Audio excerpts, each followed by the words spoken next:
کالا جادو ہم کہتے کس چیز کو ہیں؟ کیا چیز ہوتی ہے کالا جادو؟ کیسے کیا جاتا ہے؟ اس کو کافر ہی کر سکتا ہے، کوئی مسلمان نہیں کر سکتا۔ جو بھی کالا جادو کرتا ہے تو وہ شیطان سے مدد لیتا ہے۔ اگر وہ دل کے اندر سوئی چبوتا ہے پتلے کی تو وہ شیطان جا کے انسان کے جس کے اوپر جادو کیا گیا ہے اس کے دل کے اندر نقصان پیدا کر دیتا ہے، سوئی چبوتا ہے، کچھ بھی کرتا ہے۔ جب بھی انسان کے اوپر کالا جادو ہوتا ہے سب سے پہلی چیز وہ ہوتی ہے کہ انسان سے نمازیں چھوٹ جاتی ہے، انسان کی صحت بھی خراب ہو جاتی ہے۔ السلام علیکم ناظرین، ڈیلی پوائنٹ کی اسکرین سے محمد محیط قریشی کا سلام۔ آج ہم ایک ایسی ٹاپک کو ہمکنار کروانے والے ہیں جو ٹاپک پاکستان بھر میں عام ہوتا جا رہا ہے، جس کو ہم کہتے ہیں عام الفاظ میں کالا جادو، اور اس کے مختلف نام لیے جاتے ہیں۔ یہ ایک ایسا ٹاپک ہوتا ہے جو کہ پاکستانی عوام میں کوئی بیماری ہو یا کوئی چھوٹی موٹی بھی ایسے ہم دیکھتے ہیں کوئی چیز آتی ہے تو لوگ اس کو سروائیو کرتے ہیں کہ ہم پر کالا جادو کر دیا گیا، فلاں بن فلاں شخص نے ہم پر کوئی فلاں جادو کر دیا گیا، جادو سفری یہ ہوتے ہیں۔ لیکن اس کی کیا تاثر ہوتے ہیں، کیا تعبیرات ہوتی ہیں، اور ایسے کون سی واقعات ہوتے ہیں کہ واضح ہوتا ہے کہ ہاں یہ کالا جادو یا پھر کچھ اور مسئلہ ہے؟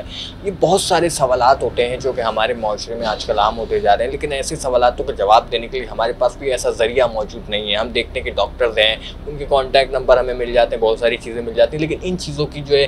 ہمیں غلط فہمی کو دور کرنے کے لیے ہمارے پاس کوئی بر وقت وسائل نہیں ہے۔ تو ایسے وسائلوں کو عوام تک پہنچانے کے لیے، ان کی مشکلات حل کرنے کے لیے ہم نے ایک ایسے ہم شخصیت کے ساتھ موجود ہیں جو ایک بڑی پہنچی ہوئی شخصیت ہیں، بڑے بڑے انہوں نے کارنامے سر انجام دیے ہیں، اس فیلڈ میں بہت ایک بڑا نام بھی انہوں نے کمایا ہے، جن کا نام ہے مولانا سلیمان صاحب، جو کہ مشہور زمانے کا عامل ہیں۔ ان سے ہم جانتے ہیں آخرکار یہ سب ہوتا کیا ہے اور کیا چیزیں کیا نہیں ہے، کیسے پیدا ہوتی ہے، سب ہوتا کیا کچھ ہے۔ ان غلط فہمیوں کو دور کرنے کے لیے ان سے باتوں کا آغاز کرتے ہیں۔ سب سے پہلے تو مولانا صاحب مجھے بتائیے گا کہ یہ آخر ہوتا کیا کالا جادو؟ ہم کہتے کس چیز کو ہیں؟ کیا چیز ہوتی ہے کالا جادو؟ کیسے کیا جاتا ہے؟ کون ہیں آخر ایسے جو کرتے ہیں اور لوگوں کے دماغوں میں عجیب طرح کے سوالات آتے ہیں؟ پہلی بات تو یہ ہے کہ کالا جادو کفر ہے، سفلی عمل ہے، کفر ہے، کرنے والا کافر ہی ہے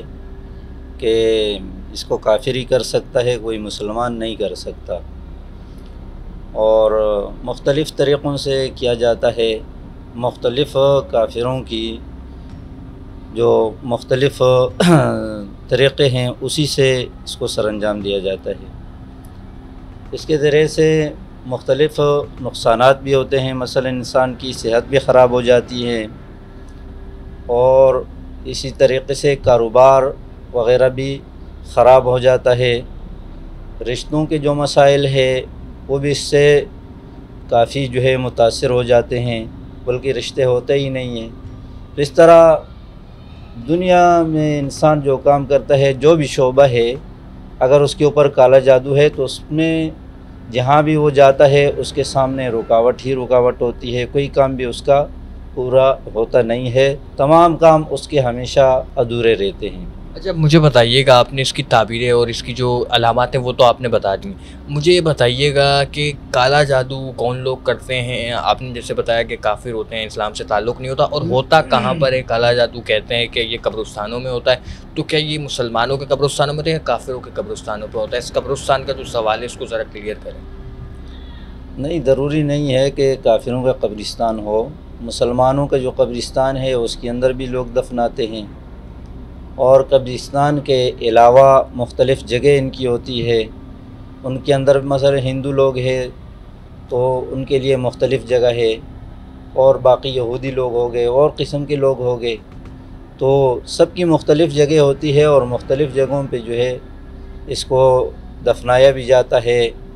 اور مختلف چیزیں بھی اس کی بنائی جاتی ہیں، مثلا پتلے بنائے جاتے ہیں اور ان کے اندر سوئیاں بھی گاڑی جاتی ہیں۔ اچھا یہ جو سوال ہے آپ نے ایک نیا سوال نکالا، تو مجھے بتائیے جو پتلوں کا ہے اس میں سوئیاں چبھائی جاتی ہیں، اور پھر یہ بھی کہاوت ہے کہ جب اس کو پتلوں کو سوئیں چبھتی ہیں تو وہ انسان کو بھی چبھتی ہیں، فلاں بن فلاں جو ہوتا ہے، کیا اس میں سچائی صداقت اس بات میں؟ بات یہ ہے کہ کالے جادو کے اندر انسان جو بھی کالا جادو کرتا ہے تو وہ شیطان سے مدد لیتا ہے، اور جب شیطان سے مدد لے گا تو پھر وہ جو عمل پڑے گا، جو کفریہ کلمات ہے وہ پڑے گا، تو آگے اس کا اثر اسی طریقے سے ہوگا جہاں اس نے سوئی چبو دی ہے وہاں شیطان جا کر کیا کرے گا، وہاں سوئی چبوئے گا۔ جو کام اس نے شیطان کے حوالے کیے ہیں تو شیطان اس کا کام کرتا جائے گا، اس لیے کہ شیطان اس سے راضی ہو جاتا ہے، تو وہ شیطان اس کے لیے تمام کام کرتے ہیں۔ اگر وہ دل کے اندر سوئی چبوتا ہے پتلے کی تو وہ شیطان جا کے انسان کے جس کے اوپر جادو کیا گیا ہے اس کے دل کے اندر جو ہے نقصان پیدا کر دیتا ہے، سوئی چبوتا ہے، کچھ بھی کرتا ہے۔ تو اس طریقے سے یہ تمام کام جو ہے شیطان کی مدد سے ہی کیے جاتے ہیں۔ جب بھی شیطان کو جو بھی خوش کرے گا تو شیطان آگے جا کے ان کے مسائل کو اسی طریقے سے سر انجام دے گا۔ مجھے بتائیے گا کہ اس میں کوئی عمر کا بھی ہوتا ہے کہ فلاں عمر ہو تو آپ کی کالا جادو اثر کر سکتا ہے، یا بچے ہوں، بڑا ہو، بوڑھا ہو، کوئی بھی عمر ہو، بالغ یا نابالغ، اس سب پر اثر کر سکتا ہے؟ نہیں، یہ تمیز تو نہیں ہے، جس کے اوپر کیا جائے تو اس کے اوپر اثر ہوتا ہے۔ مطلب عمر کوئی نہیں، کوئی بھی عمر ہو، بچہ ہو، بڑا ہو، بچہ ہو، جس گھر کے اوپر جادو کیا جائے تو پورے گھر والے متاثر ہو جاتے ہیں۔ اس کے اندر بچے بھی ہے، خواتین بھی ہے، بوڑھے بھی ہے، جوان بھی ہے، ہر قسم کے آدمی ہے، تو تمام کے اوپر اس کا جو اثر ہے وہ رہتا ہے۔ اچھا، مجھے یہ بتائیے گا کہ ابھی جیسے ہم دیکھتے ہیں کہ